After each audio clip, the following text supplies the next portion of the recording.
لالم لاله‌ای بیابانم، عاشقی کوه و دشت و دامانم، هر کجا میرسم غزل خوانم. لالم لاله‌ای بیابانم، عاشقی کوه و دشت و دامانم، هر کجا میرسم غزل خوانم، هر کجا میرسم غزل خوانم.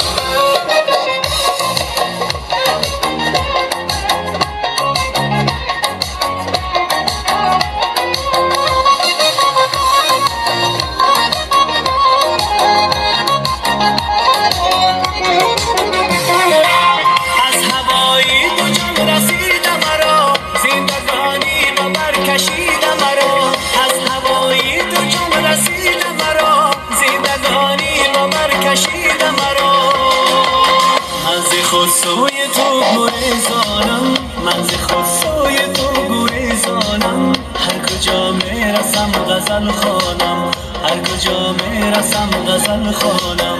لالم لاله‌ای بیابانم، عاشقی کوه و دشت و دامانم، هر کجا میرسم غزل خوانم، هر کجا میرسم غزل خوانم.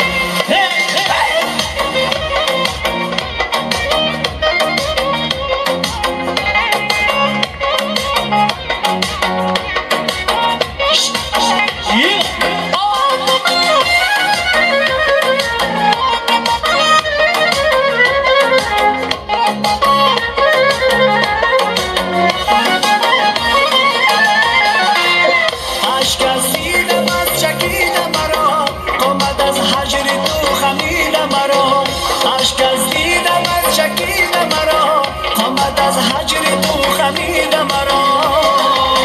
به تو سرگشته و پریشانم، به تو در قید بند و زندانم، هر کجا میرسم غزل خوانم، هر کجا میرسم غزل خوانم.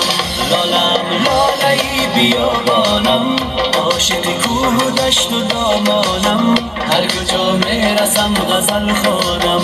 لالم لاله‌ای بیابانم، عاشق کوه و دشت و دامانم، هر کجا میرسم غزل خوانم، هر کجا میرسم غزل خوانم.